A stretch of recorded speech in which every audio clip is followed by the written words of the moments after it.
Hey guys welcome back to my Pujo प्रस्तुतिर blog part 10। तो आज আমরা যাচ্ছি হচ্ছে মহিষবাথান যেখানে এবার সুবর্ণ জয়ন্তী বর্ষ আর সুন্দরবন বানাচ্ছে। তো দেখি খুঁজে পাই কি না, অনেকটাই দূর। তো লেটস গো, আমরা এখন বাঁধের উপর দিয়ে যাচ্ছি।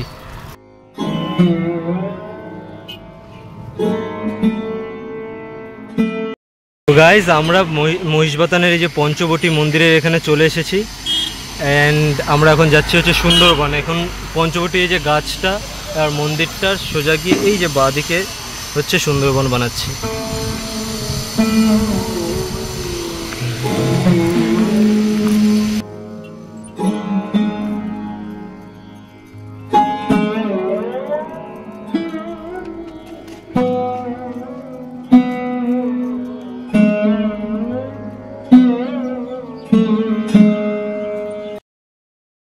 তো গাইজ এখানেই হচ্ছে সুন্দরবন আর আমরা একটু ভেতরে যাব।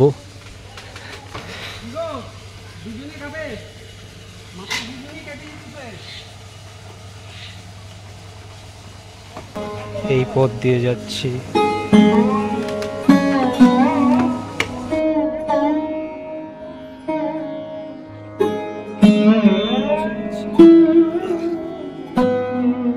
খুব দুর্গম রাস্তা পার করে এলাম।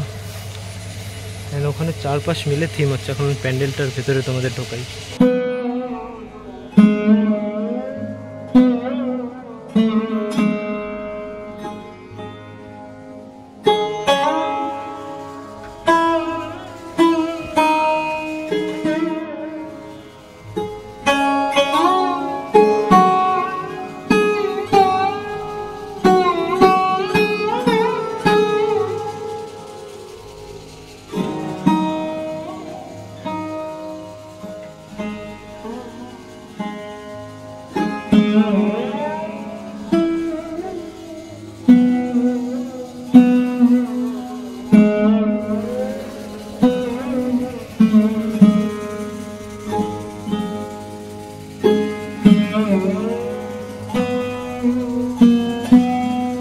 এখান থেকে বেরিয়ে গেলাম আর এখানে হচ্ছে মানে বাঘের মাথা টাথা, আরও এই যে সামনে এই জায়গাটা হচ্ছে নদী হবে।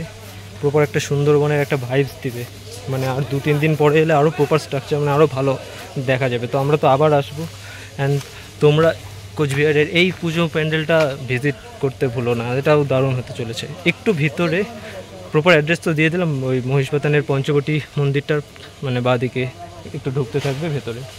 এখন যাব আমরা হচ্ছে খাগড়াবাড়ি তো এবার কত 75 রজত জয়ন্তী বর্ষ, তো ওখানেও যাবো। Let's go.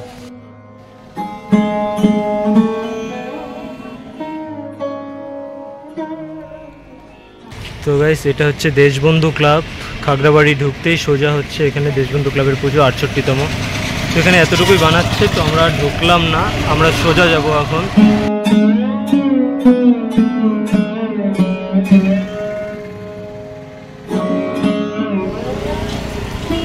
তো ফাইনালি আমরা পেয়ে গেছি। এটা হচ্ছে হরেন্দ্রচন্দ্র বিদ্যা মন্দিরের ভেতর দিয়ে প্যান্ডেলটা করছে।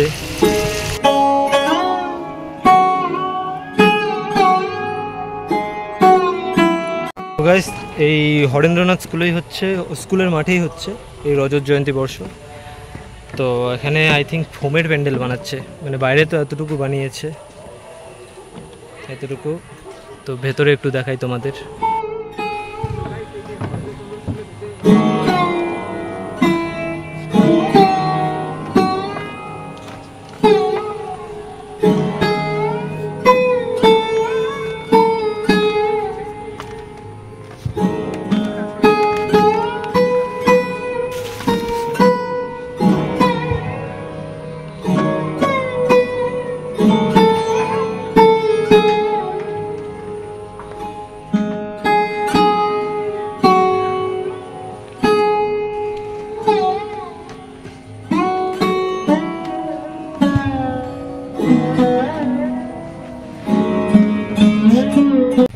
তো গাইস এই ছিল এখানকার এতটুকু প্যান্ডেল।